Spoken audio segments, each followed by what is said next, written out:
Então, muito bom dia a todos. Gostava de cumprimentar todos os presentes e, em particular, uma saudação particular à Presidente da Mesa. Como já foi dito, eu vou falar, de facto, sobre direitos humanos inimputáveis, como assegurar o seu tratamento após cumprimento da medida de segurança. Como temos apenas 10 minutos, eu vou, de facto, passar de imediato à questão do que é ser inimputável. Inimputável, ao abrigo do artigo 20 do Código Penal português, é quem, por força de uma anomalia psíquica, for incapaz, no momento da prática do facto, de avaliar a ilicitude deste ou de se determinar de acordo com essa avaliação. Pode ser declarado inimputável quem, por força de uma anomalia psíquica grave, esta anomalia psíquica grave, habitualmente, estamos a falar de quadros psiquiátricos muito graves, nomeadamente esquizofrenia, psicose paranoide. Podemos estar a falar de indivíduos com deficiência mental, com QI 50 ou menor, ou eventualmente indivíduos com quadros comórbidos, também muito graves. Portanto, uma anomalia psíquica grave, não acidental, e cujos efeitos não domina, sem que por isso possa ser censurado, tiver no momento da prática do facto a capacidade para avaliar a ilicitude deste, ou para se determinar de acordo com essa avaliação sensivelmente diminuída. A comprovada incapacidade do agente para ser influenciado pelas penas pode constituir índice da situação prevista no número anterior e a imputabilidade não é excluída quando a anomalia psíquica tiver sido provocada pelo agente com intenção de praticar o facto. É importante ainda considerar que quem tiver praticado um facto ilícito típico e for considerado inimputável nos termos do artigo 20º, é mandado internar pelo Tribunal em estabelecimento de cura, tratamento ou segurança, sempre que, por virtude da anomalia psíquica e da gravidade do facto praticado, houver fundado receio de que venha a cometer outros factos da mesma espécie. Portanto, quando um indivíduo comete um crime, e muito frequentemente estamos a falar de crimes graves, nomeadamente homicídios, ofensas corporais graves, etc., é de facto, e for considerado inimputável pelo Tribunal, é mandado internar para cumprir uma determinada medida de segurança. Bom, mas a questão que se coloca é, muito bem, o doente habitualmente, ou a pessoa que cometeu o crime, o inimputável, estava gravemente descompensado da sua patologia mental,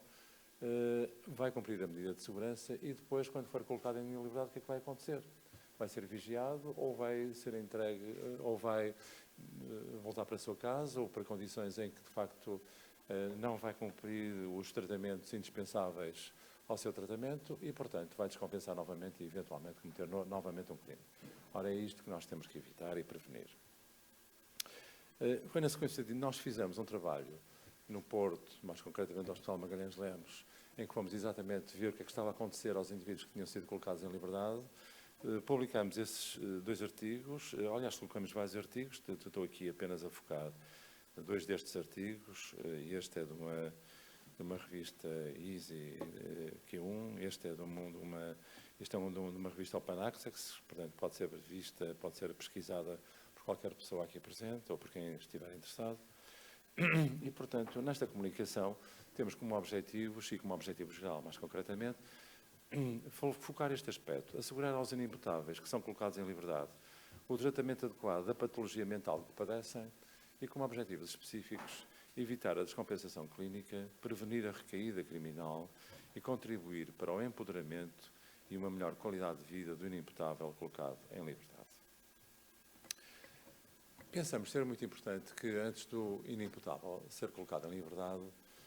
se tomem determinadas medidas que nós designamos como atividades pré-libertação. Os serviços onde os inimputáveis cumprem as medidas de segurança devem preparar atempadamente a progressiva integração destes na comunidade,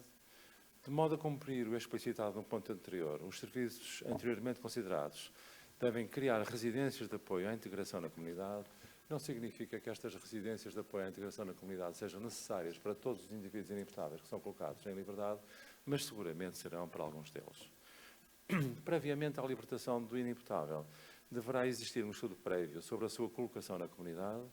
um estudo do comportamento do sujeito na comunidade, quando ainda cumpre a medida de segurança, de forma a prevenir e a proporcionar uma melhor colocação em liberdade ao indivíduo, marcação de consultas no médico de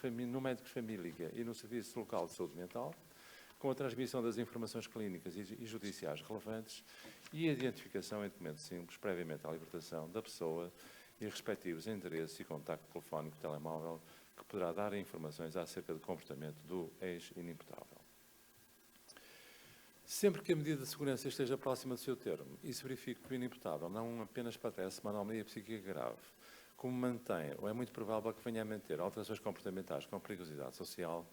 quando colocado em liberdade, deverá ser solicitado ao Tribunal, atempada e previamente à sua colocação em liberdade, o tratamento compulsivo em ambulatório do inimputável. Porquê? Porque muitos destes indivíduos não têm consciência crítica,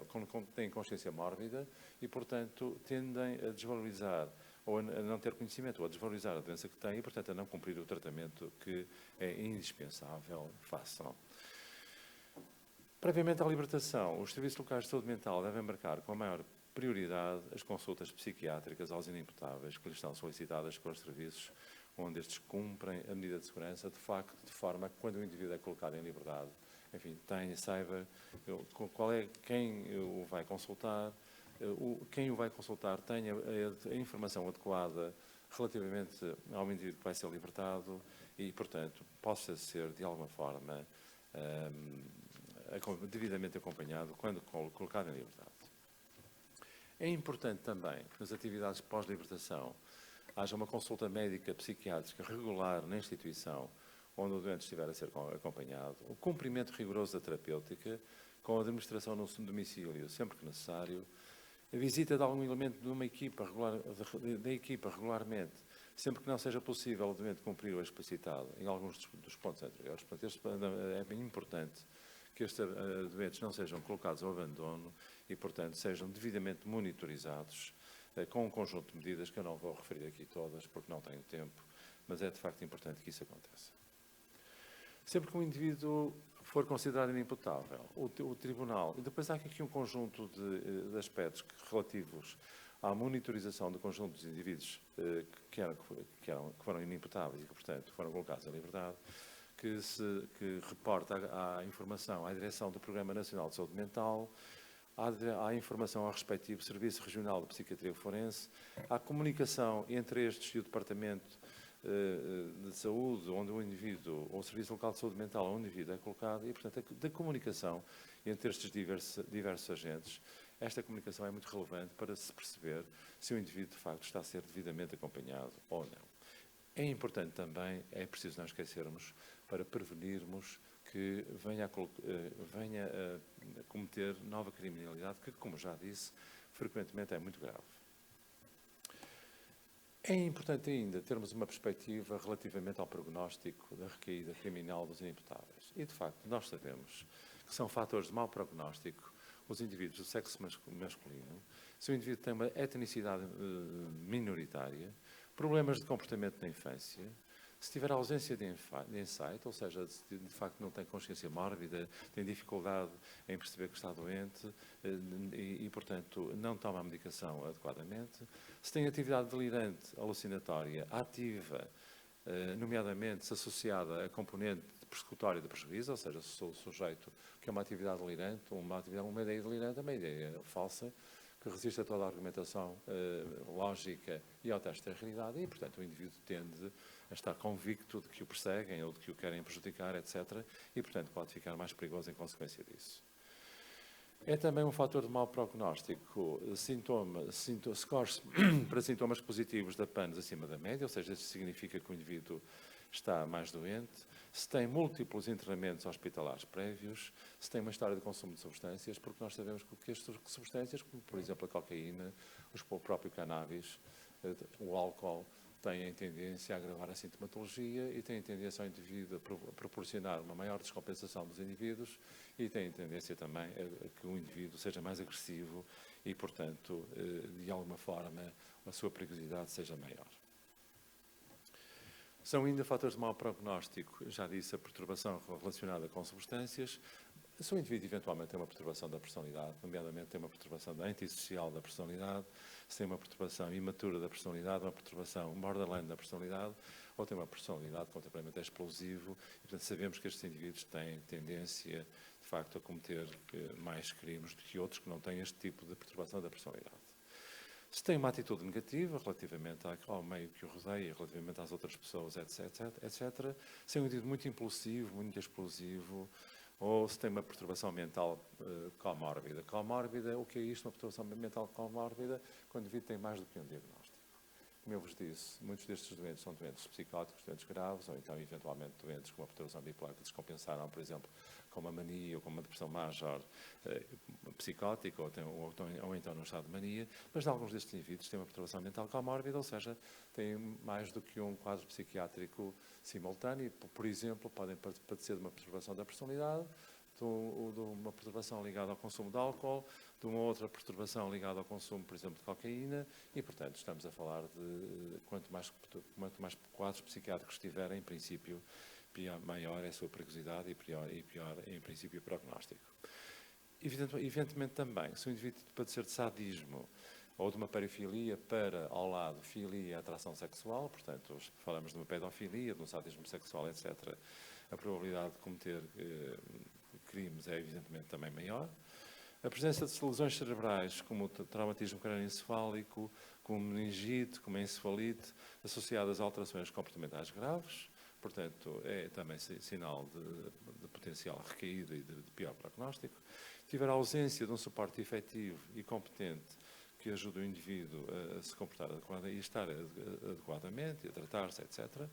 Se o sujeito tem problemas relacionais, se tem conflitos familiares ou outros fatores de stress, como problemática económica, desemprego, etc. Se há uma presença de contágio desviante relevante no meio que o rodeia, nomeadamente de pessoas que o incitam a consumir substâncias ou a consumir,